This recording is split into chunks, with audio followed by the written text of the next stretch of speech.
So have you heard of the Manosphere? Yes, I have. Okay, so basically, have you heard of the Fresh and Fit podcast? Or like the Andrew Tates of the world? Like Oh god. Oh yeah, I have. Oh my gosh. Yeah, that I kind have. that kind of space is called the Manosphere, and it's Yeah. basically like it's on paper it's meant to be like men's self improvement, but Mm. really it's just like misogyny.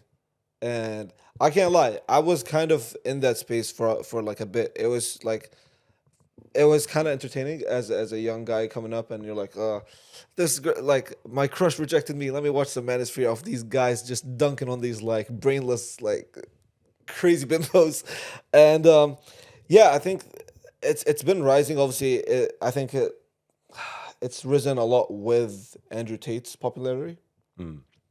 and yeah, it's a really toxic demographic that is ultimately like it goes beyond misogyny as well, because like really like they're super xenophobic, super racist, super like, but that's just the surface of the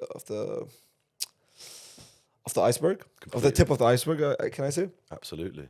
And yeah, I think I don't know if there's like a responsibility on the creators.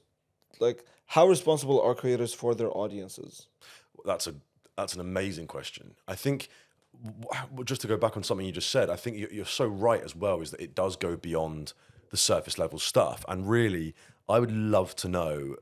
Take out all the microphones. Yeah, Let's not forget these people are being broadcast. Like there are yeah, things here that we. There's certain things that we probably saw at Travis yeah, of Scott, course. for example, that we're not perhaps talking about. And there are things that that occur in day-to-day life that we would never speak about Yeah, on air.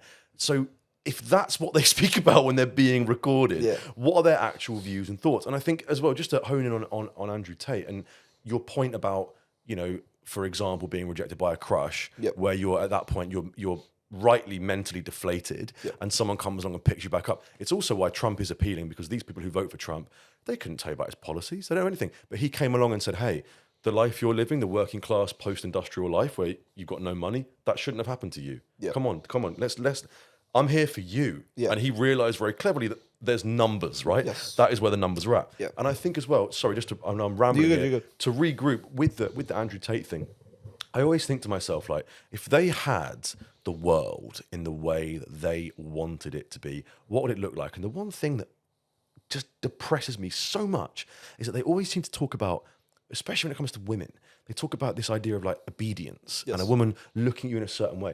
When I've been in relationships, one of my happiest things is making a girl laugh Yeah. and like them looking at me and being like, "Oh, you're funny." Or, Yeah. Yeah. like that's what I want. I want a Yeah. girl to find me funny and to feel safe around me. Yeah. I don't want a girl to be obedient to me. Yeah. What the hell? That's ridiculous. It is. Yeah. It's. I don't know. I feel like the more you dive deeper into it, the more like creepy and like sadistic it gets. Absolutely right. And I think that yeah, it's the framing from the creators which like really gets the audience going. So like let's use my example. Like I got rejected by my crush when I was like fucking 12 years old. I go on YouTube and I'm like, okay, how do you get your crush to like you? And then suddenly you see these videos about like you see these people of these men trying to tell you that it's not you, it's them.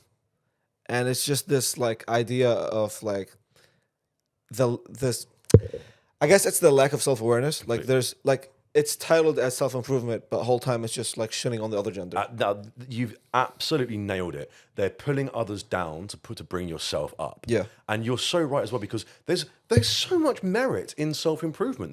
And I've when I first heard about Andrew Tate, because he's actually from originally a town which is not far from where I grew up, Luton? and he was yeah. So I'm originally from Watford, but he was a kickboxer, and so much about what he said about fitness and training, I was Yeah. like, damn, this guy's great. He's got a great attitude to it. He's clearly works really hard.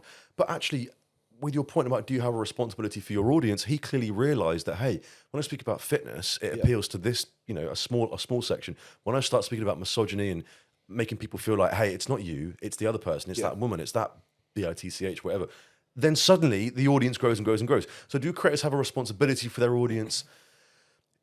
Yes, but also at the end of the day, when the numbers are popping off, they're obviously going to be like, well, I'm going to keep doing It's this. enabling them. Yeah. I think the last thing I'll say on this is like it's almost like a pipeline, Yeah. because I'd argue that most of Andrew Tate's initial fans weren't there for what he stands for now. Yes, I It would have agree. started on some like, oh, let me accumulate this wealth, and now it's just like, woman can't drive. But which, which you know what? Which makes you question. Certainly makes me question. How much do they believe what they say? No, Right? How much are they just saying it to play to the crowd? a lot of them got caught like slipping. Like a lot of them don't practice what they preach. Yeah. Like a lot of them are like, uh, it's so silly, bro. If I get into this, like, yeah, especially there's like the Fresh and Fit podcast, and they're like a podcast that like, I've seen them it's on TikTok, it's right? They're based in super Miami. massage. Yeah. They're always like kicking girls out and stuff. Uh-huh. And one of the hosts, I mean, the two hosts always get exposed every now and then for being like on sugar daddy websites and like, and they're like associating or like trying to get the girls that they tell everybody not to get. And it's like, are you just like eliminating the competition? Like, are you just saving more for yourself? You're I so don't know. right, and also I think there's a creator called Rufus Rice on TikTok, English guy, who summarized it perfectly. He said, "Yes, okay, if you do follow these kind of steps and you become this kind of like ultra in inverted commas alpha guy, and you're Yeah. super buff and whatever, sure, you'll get some girls, Yeah, yeah. fine, but it's never the one you really wanted, is it? And that's the main issue." Yep.